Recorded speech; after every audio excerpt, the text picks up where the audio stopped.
Bonsoir à tous et bienvenue dans le journal. Voici les titres de ce vendredi. Un père de famille a battu à mort sa fille de 23 ans. Le péché de la jeune fille est d'avoir contracté une grossesse. C'est l'amertume, mais aussi beaucoup de colère dans la commune de Yopougon, où le drame s'est produit. Le reportage de nos équipes en début de journal. La Cour pénale internationale a émis ce vendredi un mandat d'arrêt contre le président russe Vladimir Poutine. Sa responsabilité dans les crimes perpétrés suite à l'invasion de l'Ukraine par la Russie est mise en cause. Les crimes qui lui sont reprochés commencent à partir du 24 février 2022. Voilà pour le sommaire. Bienvenue dans la grande édition. Et pour commencer, cette situation dramatique qui s'est déroulée à Yopougon hier mercredi, un père de famille a battu sa fille de 23 ans jusqu'à ce qu'elle perde la vie. Ce dernier lui reproche d'avoir contracté une grossesse. Depuis, c'est la colère qui anime les populations du quartier qui demandent la justice. L'auteur de la tragédie, lui, reste jusque-là introuvable. Regardons ensemble ce sujet commenté par Joël Gosset. Les habitants du quartier Conon-Fernand de Yopougon, camp militaire, crient leur colère devant le domicile de la famille Fanny. Ils en veulent à Abi et son époux qui auraient battu leur première fille à mort le mercredi 15 mars dernier. Selon des témoins, la victime Mariam, une jeune fille de 23 ans, lavandière, aurait été rouée de coups pour avoir contracté une grossesse. C'est elle qui a attaché son mari et elle. Elle a une mauvaise mère. Et c'est son acte qu'elle a posé est très mauvais. Parce que ton enfant s'est fait enceinter par quelqu'un d'autre. Tu l'as tué. Benjamin Ngata, présent au début des faits, se confie à notre micro. Vers 11h midi, il avait attrapé la fille. La fille avait porté pain, lui il avait porté une chemise rouge. Mais il a attrapé la fille par la hanche, comme si elle avait volé. Bon, moi je ne sais pas ce qui s'est passé, mais elle est descendue à elle. Bon, le soir, il voit la police venir. Il vient me renseigner, on dit non, il a attaché la fille, il l'a battue, qu'elle est morte. L'imam du quartier a été alerté lorsque la jeune fille subissait les coups de son père. Mais l'intervention de ses émissaires n'a pas pu empêcher la mort de Mariam. Je suis à la mosquée ici. Il y a le vieux, il est venu nous trouver. Quand on a qu'à pardonner le monsieur, qu'il est en train de frapper son enfant. Je vois deux personnes qui n'ont qu'à les pardonner. Bon, ils sont partis. Il est bon qu'il a laissé, qu'il a pardonné, ils sont laissés. Bon, après, le monsieur que j'ai envoyé pour aller pardonner là, comme il a vu que vraiment c'est trop fatigué, il est parti voir. Bon, il est parti trouver que vraiment elle est décédée. Le père de famille ne serait pas à son premier acte de violence, à en croire ce témoin qui souhaite garder l'anonymat. Le monsieur, c'est son habitude de frapper sa femme chaque jour avec ses enfants. Le monsieur a duré dedans. Le jour qu'il est fâché, il prend sa femme, il frappe sa femme avec ses enfants. Tranquillement. Il faut crier. Quand ils sont à frapper ton enfant, tout le monde va sortir venir pour t'aider. Mais la femme ne sort pas. Elle est assise. Contrairement au témoignage des riverains, Abi, la mère de Mariam, semble être affligée par le décès de sa fille. Elle raconte sa version des faits. Il a frappé, donc on est venu la séparer. Quand on a fini la séparer, elle a marché pour aller coucher dedans là-bas. Donc, moi, je suis sortie maintenant pour aller au marché. Dans le retour maintenant, avec 18 heures comme ça, j'ai regardé. Il vais la réveiller, elle n'a qu'à lever. Donc quand elle fait comme ça, donc il a soulevé le bras là comme ça, le bras est dur, donc il a laissé. Il a appelé son ami qui est en haut là-bas, il a appelé, il n'a qu'à venir. Elle a rentré maintenant, elle a regardé, elle dit la fille est morte. Il n'était pas à la maison, il a sorti depuis le 1er janvier. Depuis la tragédie, Abi dit être sans aucune nouvelle de son époux. Bien qu'attristée, elle ne souhaite surtout pas que ce dernier soit emprisonné. Voilà bon enfant qui est là, assis là, vous voyez tout ça. C'est comme un enfant. Moi, j'ai fait comme un enfant. Voilà. Et si on met en prison aussi aujourd'hui, qui va m'occuper avec un enfant? On a Abidjan, qui va payer nos maisons? Personne. Le présumé meurtrier a pris la fuite. Les enquêtes sont en cours afin de l'arrêter et éclaircir les circonstances du drame. La journée dédiée aux droits de la femme vient à peine d'être célébrée, mais elle n'a visiblement pas eu d'impact. Les violences basées sur le genre s'accentuent. Les 3 premiers trimestres de l'année 2022, 5114 cas de VBG ont été enregistrés en Côte d'Ivoire, selon le ministère de la Femme, de la Famille et de l'Enfant. Merci beaucoup, ma très chère Joël Gosset. Ce sont des chiffres tout naturellement alarmants qui interpellent. Ensemble, luttons contre les violences basées sur le genre. Dans un autre chapitre, rendons-nous à présent à Abobo, où les populations de la belle cité, communément appelées Abobo-BC, sont confrontées depuis des années à un problème de voirie. L'inexistence de routes bitumées est un frein aux activités économiques, mais pas que. Les élèves sont dans l'obligation de marcher plusieurs kilomètres pour regagner leurs écoles. À ce jour, les tricycles et leur lot d'inquiétude, forcément, sont le seul moyen de déplacement à Abobo-BC, comme nous le montre Georgetti de Fofana. Abobo-Belle Cité, plus connu sous le nom d'Abobo-BC. Ici, c'est un véritable calvaire que vivent les populations des sous-quartiers Japon et Vietnam. Un calvaire dû à la dégradation des voies.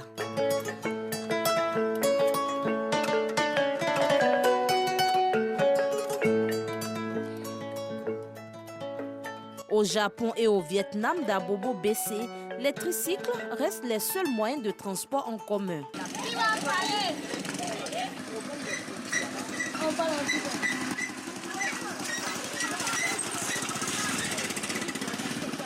Quand on monte dans moto-taxi, on tombe. Tout ça, moto-taxi dit, il ne va plus venir ici. BC Japon, il n'y a pas de route. Les taxis ne rentrent pas.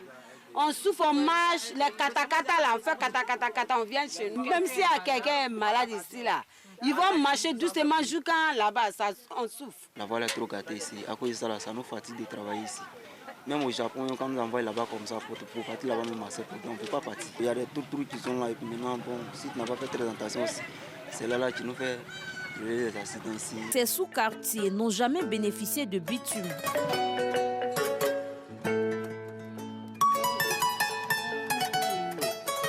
Et pourtant, la population ici est dense. Elle est estimée à plus de 10 000 âmes selon les responsables du quartier. C'est la voirie, c'est ça qui fait le développement d'un quartier. À part ça, il n'y a pas autre chose que ça. Quand on rentre dans le quartier, c'est comme nous sommes délaissés. La dégradation de la voie, une situation bien difficile pour les élèves habitant le quartier, obligés de marcher des kilomètres pour espérer avoir un véhicule.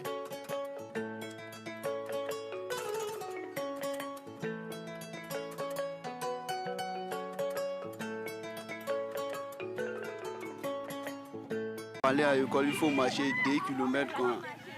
Souvent, quand il n'y a pas de taxi, ça nous fatigue. Nous sommes en classe des amis. On ne peut pas toujours arriver en retard. Parfois, on est en sueur, on ne peut pas rentrer. Tout comme les élèves, les commerçants ne sont pas mieux lotis. Difficile pour eux de se ravitailler. Ils disent être préoccupés par ce problème qui dure et perdure. Cela depuis des décennies. Quand on quitte à Gabé, souvent on prend le Baka pour venir descendre au BC. De là-bas, il faut venir en bas ici. C'est difficile. Faire venir les mototaxis là. Dans la route là, c'est pas bon du tout.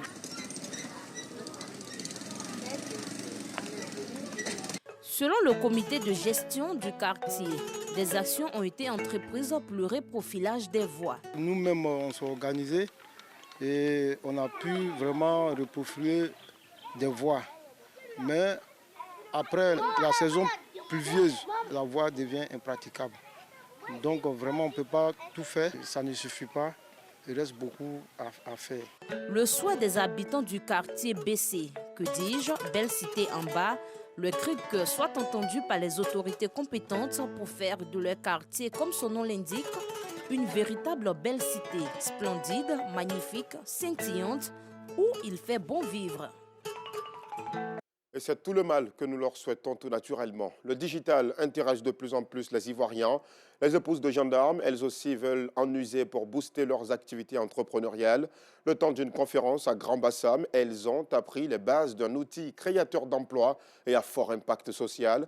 La conférence, organisée par l'Association des épouses de gendarmes en Côte d'Ivoire, avait pour thème pour un monde digital inclusif, innovation et technologie pour l'égalité des sexes. Clément Boka. Elles sont plus de 300, ces épouses des gendarmes sensibilisées à l'utilisation du digital. Un programme inclusif qui vise à inscrire ces femmes dans la dynamique de l'innovation pour l'égalité des sexes. Il y a l'entrée des filles dans le corps d'élite de la gendarmerie, ce qui n'est pas une petite chose. C'est vraiment une avancée.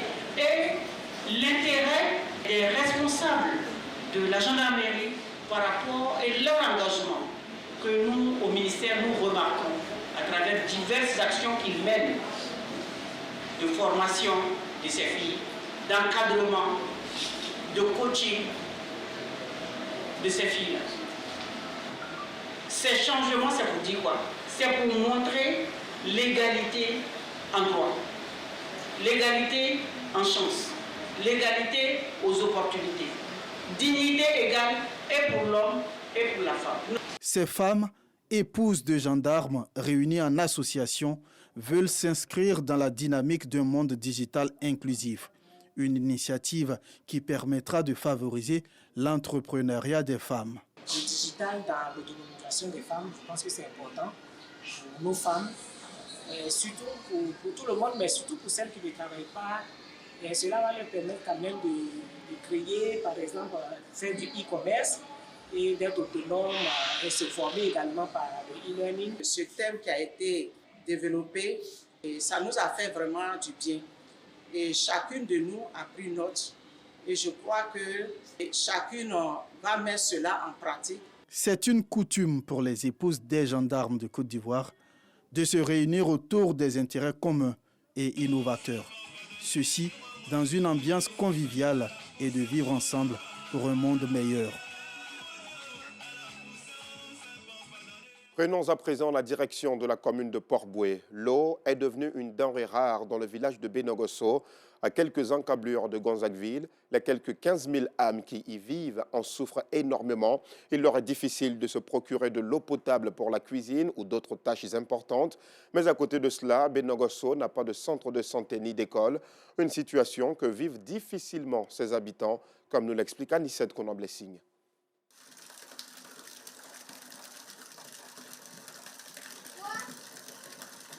Vraiment, ici, on souffre. On a un problème d'eau. L'eau est très sale. Chez nous, ici, on est obligé d'avoir de l'eau minérale pour nous servir. Par rapport aux enfants et par rapport à la santé, on n'a pas le choix.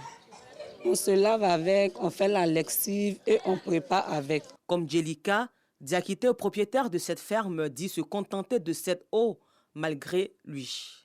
Ce forage reste un bien précieux pour l'avancement de ses activités. Mon souhait est que celui-ci vienne installer les tuyaux pour nous donner de l'eau potable parce qu'avec celui-ci, c'est bien traité. Voilà. Autant forage, bon, nous on ne connaît pas trop.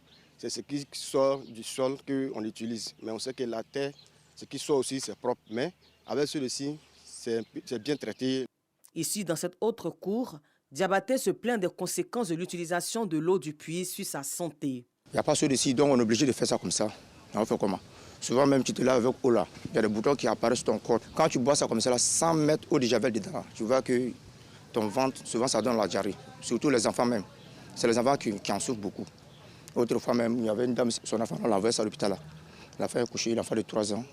Bon, on dit que c'est l'eau. Souvent même là, on est obligé de bouillir l'eau là pour tuer les microbes là, pour qu'on arrive à boire. À Benogosso, village dans la commune de Port-Bouët, au quartier Gonzagueville. En plus du problème d'eau, la population fait face à plusieurs autres situations difficiles qu'elle souhaite voir changer. Je suis ici. J'ai fait mes enfants aussi. Je souhaite que vous nous aider parce que nous n'avons pas moyen à faire de la route là, et puis hôpital, école. Et puis notre l'eau là aussi, rangée pour nous, pour qu'on trouve bon l'eau. Ça fait pratiquement 5 ans qu'il y a eu un canal d'eau de Sodossi qui est rentré dans les villages. Et depuis là, on nous a demandé de faire des recensements pour qu'on puisse amener ça à leur niveau. Depuis que le recensement a été fait.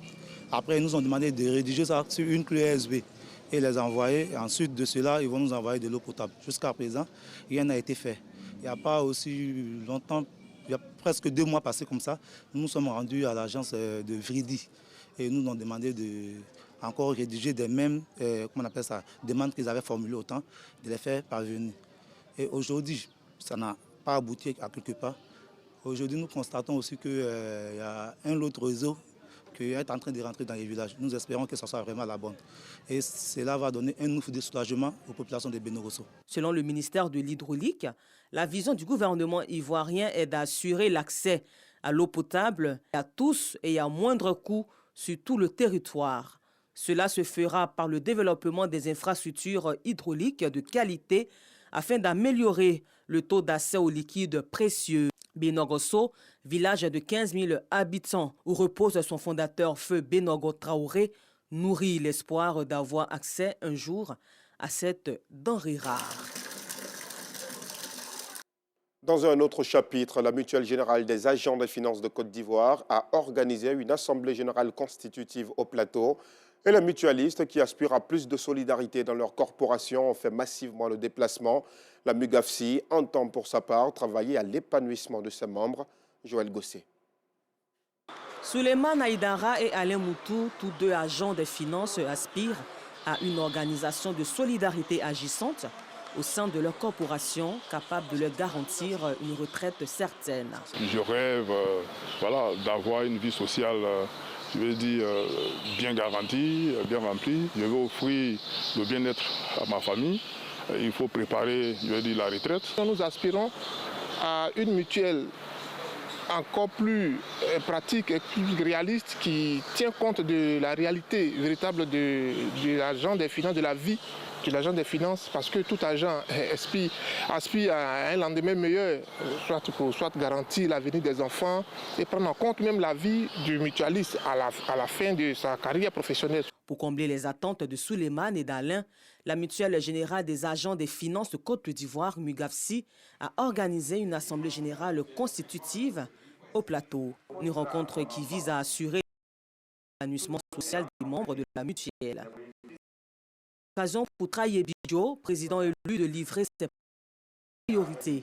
Notre objectif sera de rassembler les agents de finances générales et ensuite travailler, n'est-ce pas, à réaliser les attentes de ces derniers, notamment leur épanouissement, aussi bien sur le lieu du travail qu'en dehors. Il s'agit pour nous de travailler de sorte à ce que les agents des finances générales, n'est-ce pas, puissent se réaliser, puissent bénéficier d'un soutien, puissent être solidaires. Une occasion pour des mutualistes d'exprimer leurs attentes. Mon épanouissement social, ça regroupe toutes les attentes, c'est-à-dire avoir une mutuelle qui peut nous accompagner sur le plan de la santé, sur le plan de la formation, sur le plan de l'éducation du mutualiste et aussi sur le plan de la sécurité. Cette solidarité, elle n'était pas vraiment de mise, donc il était important qu'on s'y mette. Je pense que le moment n'est pas mal choisi. Après presque 20 ans à la DGBF, et quand nous voyons le passé et que nous entrevoyons l'avenir, les opportunités qui s'offraient à nous par rapport à des projets immobiliers qui sécurisent la famille, vraiment nos attentes n'ont pas été satisfaites. Et aujourd'hui, nous attendons vraiment beaucoup de cette mutuelle-là. La Mutuelle Générale des Agents des Finances de Côte d'Ivoire, MUGAFSI, se veut un creuset de toutes les administrations des finances générales. Elle compte œuvrer au bien-être de ses membres. Les artistes ivoiriens, eux, sont beaucoup plus heureux. Ils sont situés sur la répartition de leurs droits des mois d'octobre, novembre et décembre 2022. Le Bureau ivoirien du droit d'auteur a tenu une conférence de presse à Cocody, comme vous le voyez sur les images, pour expliquer la répartition trimestrielle. Selon la direction de la répartition, ce sont plus de 200 millions de francs CFA qui sont repartis aux artistes. Le reportage de Justin Kwasi et Anissette Konan-Blessing vous sera proposé dans nos prochaines éditions. Hors de nos frontières, au Nigeria, le secrétaire d'État américain Anthony Blinken souhaite que les litiges nés des résultats de la dernière présidentielle soient réglés, mais de façon légale. Dans la mesure où il y a des préoccupations, des problèmes, il y a une marche à suivre, des institutions, un cadre juridique à respecter pour régler ces préoccupations. Et c'est ce que nous attendons, a déclaré l'Américain dans un entretien accordé à l'AFP. Pour rappel, Bola Tinubu, candidate du parti au pouvoir, a remporté la présidentielle avec 8,8 millions de voix. Dans la course à la succession du président Muhammadu Buhari contre 6,9 millions pour Atiku Abubakar du principal parti d'opposition PDP et 6,1 millions pour Peter Obi du parti travailliste. Au Burundi, c'est la polio qui inquiète. Le pays a déclaré aujourd'hui une épidémie de polio après avoir confirmé la présence de 8 poliovirus pour la première fois en 30 ans. La polio a d'abord été détectée chez un enfant de 4 ans du district d'Izalé dans l'ouest du pays. Il n'avait pas été vacciné contre la poliomyélite. La présence de la maladie est aussi confirmée chez d'autres enfants en contact avec ce dernier. Et puis, la Cour pénale internationale a émis ce vendredi un mandat d'arrêt contre le président russe Vladimir Poutine. Sa responsabilité dans les crimes perpétrés suite à l'invasion de l'Ukraine par la Russie est mise en cause. Les crimes qui lui sont reprochés commencent à partir du 24 février 2022. La CPI affirme dans sa note qu'il existe des motifs raisonnables de croire que M. Poutine est personnellement responsable des crimes susmentionnés. Et comme vous pouvez vous y attendre du côté de Moscou, l'on estime que ce sont des décisions dénuées de sens, y compris du point de vue juridique, car Moscou, selon la porte-parole de la diplomatie russe, n'a aucune obligation envers la CPI. C'est la fin de ce journal. Merci de l'avoir suivi. Retour de l'information à 12h30 demain. Je vous retrouve à la même heure, si Dieu le veut.